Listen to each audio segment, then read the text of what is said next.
We need the rest of the healthcare system to catch up and step up with us to eliminate the existing barriers to insulin access and affordability.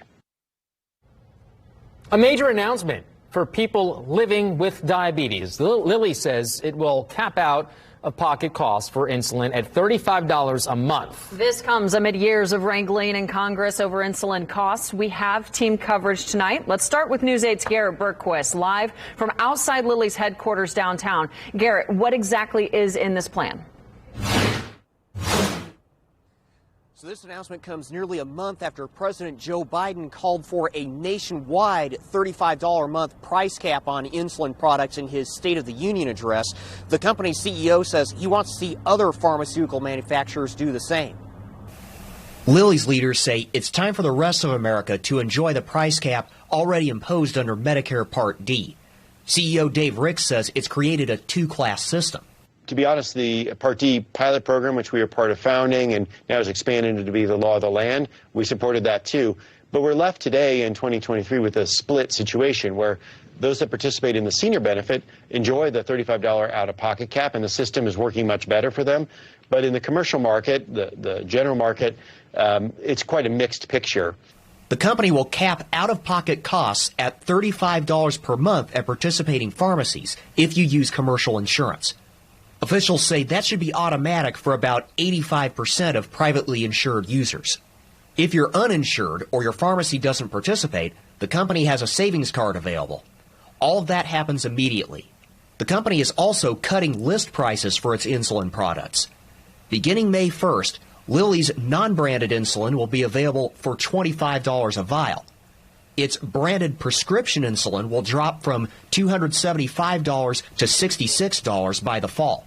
Our healthcare system is complex, and list price reductions and their resulting impact on discounts and rebates to payers has significant implications across the system.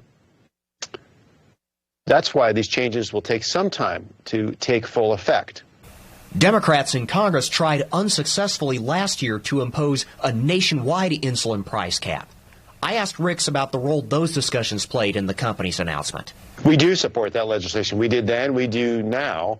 So our prognosis is that while we hope that Congress would pass a similar cap in the commercial market, it's a difficult political setup to pass anything, and why wait? So we're at our own expense and effort providing a cap on Lilly insulins. That's what we can do, and then calling on partners across the system to step up, as I said, and do more. If you lack insurance or if your insurance provider does not honor Lilly's price cap, we've made it easy for you to find that discount. Take out your phone and scan the QR code on your screen. It will take you to the As Seen On section of our website. The article for this story includes a link to Lilly's discount card. Live at Lilly headquarters, Garrett Bergquist, Wish TV, wishtv.com, and follow us on Facebook. Garrett, thank you. Meanwhile, President Biden calls Lilly's decision a big deal. In a statement, he said it's time other manufacturers follow writing. For far too long, American families have been crushed by drug costs, many times higher than what people in other countries are charged for the same prescriptions. And a lot of Hoosiers in Marion County are celebrating the news of the pharmaceutical company cutting its insulin prices. News 8's Camila Fernandez spoke with community members. A medication that can cost people hundreds of dollars. The insulin that my doctor prescribed, it was not affordable. Is now being capped at $35 per month by Eli Lilly and Company, which healthcare professionals say was needed. It is amazing. I am so happy for those who could now afford insulin care. According to the CDC, Black and Hispanic communities are more likely to develop prediabetes and type 2 diabetes. The vice president of the Minority Health Coalition, Tony Gillespie, is diabetic, and he depends on the life-saving medication. He says this new change is a big relief. So I won't have to make choices about food or insulin. My insulin is now affordable, so now maybe I can do a better job at my grocery purchases and better job at healthy food access and better job at preparing food. IU School of Medicine professor Dr. Javier Sevilla Martir says at least half of his patients are diabetic. He says traditional Hispanic foods make it harder to maintain a healthier diet. How many tortillas? And they can't even remember. But most of them eat more than 10 a day. And that's what they say, man. I say, oh my, hey, I said, let's work on it. People I spoke to tell me this is a step forward for people living with diabetes. In Indianapolis, Camila Fernandez, Wish TV, wishtv.com, and follow us on Facebook. Well, let's continue our team coverage now and bring in Wish TV medical expert and former U.S. Surgeon General Dr. Jerome Adams. Dr. Adams, what is your initial reaction to Lilly's plan to cut and cap insulin prices? Well, I want to applaud Eli Lilly and Dave Ricks because this is a change that's been a long time coming. This is something that we talked about and tried to address during the previous administration. The Biden administration took it up, which shows you it's got bipartisan support. And we just have too many people out there who are suffering because they can't afford a drug that's been around for almost 100 years. So, again, I think it's an important step forward. Still a lot of work to be done.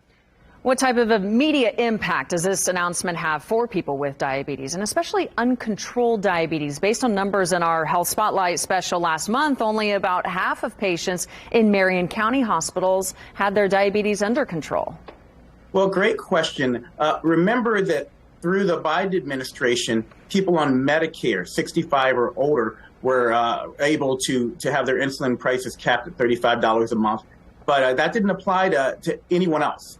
And so this change will now extend that cap immediately to people who have commercial insurance.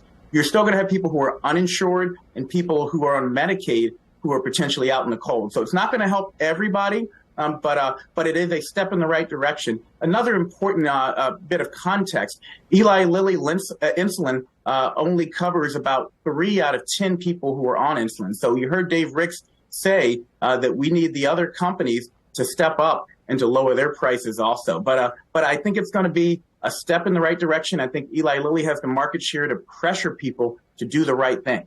Well, you've also talked often about ending racial disparities and inequities in healthcare. This would seem to be a big step to help that.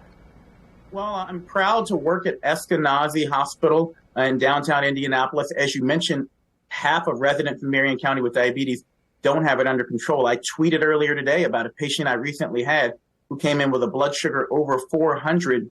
I asked her why, what's going on? And she said, I can't afford my insulin. So this is really happening, and it's happening to people who are under-resourced.